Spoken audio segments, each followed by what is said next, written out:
সুন্দরবনে অপহৃত ২ পর্যটক ও এক রিসোর্ট মালিককে উদ্ধার করেছে কোস্টগার্ড নেতৃত্বাধীন যৌথ বাহিনী।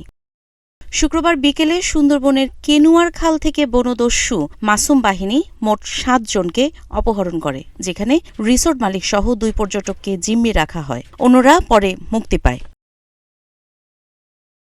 কোস্টগার্ড, নৌবাহিনী, পুলিশ ও র্যাব যৌথ অভিযান চালিয়ে রোববার রাতে গাজী ফিশারিজ এলাকা থেকে জিম্মিকৃত পর্যটক ও রিসোর্ট মালিককে উদ্ধার করে। অভিযানে দস্যু চক্রের ৬ জনকে আটক করা হয়। আটককৃতদের মধ্যে রয়েছে কুদ্দুস হাওলাদার, সালাম বক্স, মেহেদী হাসান, আলম মাতব্বর, জয়নবী বিবি ও বিকাশ ব্যবসায়ী অয়ন কুণ্ডু।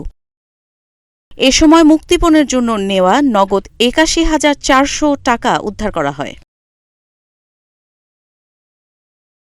কোস্টগার্ড মিডিয়া কর্মকর্তা লেফটেন্যান্ট কমান্ডার সিয়ামুল হক জানান, প্রধান ডাকাত মাসুম মৃধার খোঁজে অভিযান চলমান রয়েছে। উদ্ধারকৃতদের পরিবারকে হস্তান্তর এবং আটক দস্যুদের থানায় প্রেরণের কাজ চলছে। তিনি আরও জানান, সুন্দরবন ও উপকূলীয় অঞ্চলে পর্যটক সহ সাধারণ জনগণের নিরাপত্তা নিশ্চিত করতে কোস্টগার্ড ভবিষ্যতেও এ ধরনের অভিযান অব্যাহত রাখবে। নিরাপত্তা ও অভিযান চালিয়ে কোস্টগার্ডের অভিযান সফলভাবে জিম্মিকৃতদের উদ্ধার নিশ্চিত করেছে। গত ২ জানুয়ারি ২০২৬ তারিখ শুক্রবার বিকেল ৩টায় সুন্দরবনের গোলকানন রিসোর্ট হতে কানুরখাল সংলগ্ন এলাকায় কাঠের বোট যোগে ভ্রমণকালে ৫ জন পর্যটক, ১ জন মাঝি এবং রিসোর্ট মালিকসহ ৭ জন ব্যক্তিকে ডাকাত মাসুম মৃধার নেতৃত্বে একটি ডাকাত দল জিম্মি করে। পরবর্তীতে রিসোর্ট কর্তৃপক্ষ বিষয়টি কোস্টগার্ডকে অবহিত করে।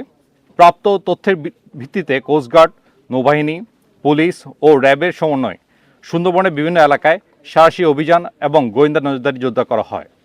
অভিযান চলাকালীন গত ৩ জানুয়ারি ২০২৬ তারিখ ডাকাত মাসুমের সহযোগী কুদ্দুস হাওলাদার, মোহাম্মদ সালাম বক্স এবং মহারাজ হাওলাদারকে সুন্দরবনের গোলকানন রিসোর্ট সংলগ্ন বিভিন্ন এলাকা থেকে আটক করা হয়। উদ্ধারকৃত পর্যটকদের পরিবার নিকট হস্তান্তর এবং আটককৃত ডাকাত সহযোগীকে থানায় হস্তান্তর কার্য প্রক্রিয়াধীন রয়েছে।